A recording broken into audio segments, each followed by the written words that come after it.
Ces derniers jours, dans un climat où le Sahara occidental redevient le théâtre d'inquiétudes croissantes et où les manœuvres diplomatiques et militaires s'accélèrent en Afrique du Nord, une prise de parole bien particulière a secoué la scène régionale. Le président Abdelmadjid Tebboune a brandi un avertissement limpide à l'adresse de Rabat que personne ne s'avise de jouer avec le feu dans les jours à venir. Ce message, relayé largement dans les sphères ces derniers jours dans un climat où le Sahara occidental redevient le théâtre d'inquiétudes croissantes et où les manœuvres diplomatiques et militaires s'accélèrent en Afrique du Nord, une prise de parole bien particulière a secoué la scène régionale. Le président Abdelmadjid Tebboune a brandi un avertissement limpide à l'adresse de Rabat que personne ne s'avise de jouer avec le feu dans les jours à venir. Ce message, relayé largement dans les sphères politiques et médiatiques, est tout sauf anodin. Loin de simples paroles en l'air, il sonne comme une alerte sans équivoque contre toute tentative marocaine de précipiter les choses au Sahara occidental ou de faire passer la force pour un droit. À travers ce ton ferme, Alger insiste, aucune provocation ne passera sous silence, aucun droit du peuple sahraoui ne sera abandonné sans réaction. L'Algérie, visiblement, est prête à se dresser contre tout scénario imposé par la pression ou la témérité. Cet avertissement n'est pas intervenu dans le vide, mais s'inscrit dans un contexte régional et international extrêmement sensible. La question du Sahara occidental traverse une phase critique après la publication du dernier projet de résolution du Conseil de sécurité ainsi que les débats, pressions et amendements qui l'ont accompagné. Ces évolutions ont clairement montré que la proposition marocaine fondée sur l'exclusivité de l'option d'autonomie ne bénéficie plus du consensus international que le régime marocain cherchait à promouvoir depuis des années. Au contraire, les positions de puissances internationales influentes à leur tête les États-Unis semblent désormais s'orienter plus nettement vers la nécessité d'une solution consensuelle respectant le droit à l'autodétermination et accordant au peuple sahraoui le dernier mot à travers le mécanisme du référendum que l'Algérie considère comme le cœur du problème et la clé de toute solution juste et durable. À la lecture des messages algériens récents, il apparaît clairement que l'Algérie a voulu transmettre deux messages fondamentaux. Le premier est adressé directement au régime marocain. Toute escalade militaire ou tout acte irréfléchi sur le terrain au Sahara occidental se heurtera à une réponse politique et diplomatique ferme, et l'Algérie ne permettra pas l'imposition de l'hégémonie ni la confiscation des droits du peuple sahraoui, sous quelque prétexte que ce soit. Le second message s'adresse à la communauté internationale en particulier, aux grandes puissances et aux institutions onusiennes, pour réaffirmer que la solution ne peut être que politique et consensuelle, loin de la logique de la force et fondée sur la légalité internationale et les résolutions des Nations Unies. Ces messages ont coïncidé avec la fin de ce qui a été qualifié de délai de 60 jours sur lequel le régime marocain comptait pour réaliser une percée diplomatique en sa faveur, que ce soit par la pression ou par l'obtention d'un soutien américain total au projet d'autonomie. Or, les développements récents et les déclarations de responsables américains de premier plan ont montré que Washington est devenu plus réceptif à la position algérienne et aux revendications du peuple sahraoui. Les États-Unis ne reprennent plus le discours de l'exclusivité que les médias marocains ont longtemps relayé, mais parlent désormais ouvertement du droit à l'autodétermination, du référendum et de la nécessité d'ouvrir la voie à plusieurs initiatives provenant de différentes parties. Dans ce contexte, le nom de Massad Boulos, conseiller de l'ancien président américain Donald Trump, a été cité dans plusieurs déclarations où il a affirmé que la solution au Sahara occidental devait passer par un référendum permettant au peuple sahraoui de décider de son avenir. Ces propos ont été perçus comme un coup dur porté au récit marocain et comme un soutien indirect à la position algérienne demeurée constante depuis des décennies, fondée sur le respect de la légalité internationale et le rejet de toute solution imposée par la force. L'avertissement algérien, interprété comme particulièrement ferme, a également inclus une affirmation claire selon laquelle l'Algérie, en tant qu'acteur régional majeur, ne permettra pas que la région soit transformée en foyer de tension ou en théâtre de conflits ouverts. Son poids politique et militaire dans la région constitue, selon ce message, un facteur d'équilibre, empêchant toute partie d'imposer un fait accompli par la force. Ce discours comportait ainsi une dimension dissuasive tout en restant dans le cadre officiel et diplomatique. Parallèlement, les relations algéro-américaines ont connu un développement notable que de nombreux observateurs considèrent comme un tournant stratégique dans les équilibres régionaux. L'Algérie et Washington ont signé un mémorandum d'entente dans le domaine militaire visant à renforcer la coopération en matière de formation et d'échange d'expertise et à préparer la mise en place d'une commission militaire mixte chargée de définir avec précision les domaines de coopération bilatérale à l'avenir.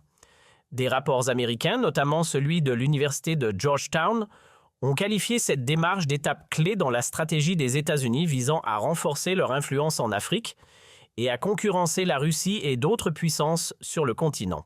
Cette initiative américaine à l'égard de l'Algérie n'est pas passée inaperçue à Rabat, où les réactions médiatiques et politiques ont révélé un certain malaise et une confusion évidente. Le régime marocain a longtemps soutenu que l'Algérie était isolée sur la scène internationale et qu'elle ne bénéficiait pas de la confiance des partenaires internationaux. Or, la réalité, comme l'ont démontré les chiffres et les déclarations officielles, a totalement invalidé cette thèse. L'ambassadrice américaine en Algérie a confirmé que son pays occupe désormais la première place parmi les investisseurs étrangers en Algérie avec une part avoisinant 29% des investissements directs étrangers. Le volume des échanges commerciaux entre les deux pays a dépassé 4 milliards de dollars, tandis que plus d'une centaine d'entreprises américaines sont actives sur le marché algérien dans des secteurs stratégiques comme l'énergie, la technologie, les télécommunications et l'agriculture. Ces indicateurs traduisent la profondeur du partenariat économique et confirment que l'Algérie est devenue un partenaire stratégique important pour Washington en Afrique du Nord. Ce rapprochement économique, militaire et diplomatique entre l'Algérie et Washington a renforcé la position régionale et internationale de l'Algérie et affaibli en contrepartie le discours marocain visant à présenter l'Algérie comme un acteur isolé ou marginalisé. De nombreux observateurs y voient même une reconnaissance indirecte du rôle de l'Algérie en tant qu'acteur de stabilité dans la région et de la crédibilité de sa position sur les dossiers régionaux, en premier lieu la question du Sahara occidental. Dans ce climat, l'Algérie a insisté par la voix de son président et de ses responsables sur le fait que le langage de la diplomatie demeure la seule voie pour résoudre les différends. Elle rejette toute logique d'escalade et de menace tout en affirmant qu'elle ne tolérera pas les tentatives d'imposer des solutions unilatérales ou de porter atteinte aux droits des peuples. Ce discours cherche à concilier fermeté et respect du droit international. L'Algérie a également souligné que ces messages s'adressent non seulement au Maroc, mais aussi au Conseil de sécurité, à l'Union africaine, à l'Union européenne, aux États-Unis, et à l'ensemble des acteurs concernés par le dossier. Le message central est clair: toute solution qui ignorerait le droit à l'autodétermination ou contournerait la volonté du peuple sahraoui est vouée à l'échec et la stabilité durable de la région ne peut être atteinte qu'à travers le respect de la légalité internationale. Avec l'intensification du discours américain sur la nécessité d'une solution consensuelle et sur l'importance du référendum comme mécanisme démocratique d'autodétermination, il est devenu évident que le discours international connaît un glissement progressif. La période qui suit le dernier projet de résolution du Conseil de sécurité n'est plus comparable à ce qui l'a précédé. L'idée d'exclusivité est tombée, ouvrant la voie à de nouvelles approches. L'Algérie considère cette évolution comme une victoire diplomatique de sa position constante. En revanche, les médias marocains ont poursuivi l'escalade de leur discours à l'encontre de l'Algérie et tenté de mobiliser l'opinion publique interne et externe. Toutefois, selon de nombreux analystes, ces tentatives se heurtent à une nouvelle réalité diplomatique où les positions se mesurent par les actes plutôt que par les slogans et par les alliances réelles plutôt que par les campagnes médiatiques.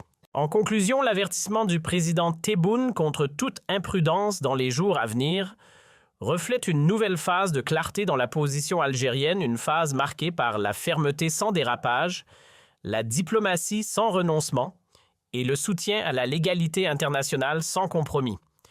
Alors que les regards se tournent vers les prochaines évolutions, que ce soit au niveau du Conseil de sécurité ou des dynamiques régionales, une conviction se renforce. La question du Sahara occidental est entrée dans une phase décisive et toute solution durable ne pourra être qu'une solution juste, respectant la volonté du peuple sahraoui et garantissant la stabilité de l'ensemble de la région. En définitive, l'ensemble des développements récents montre que la région est entrée dans une phase de grande sensibilité où chaque mot, chaque déclaration et chaque initiative diplomatique peuvent avoir des répercussions profondes sur l'équilibre déjà fragile de l'Afrique du Nord.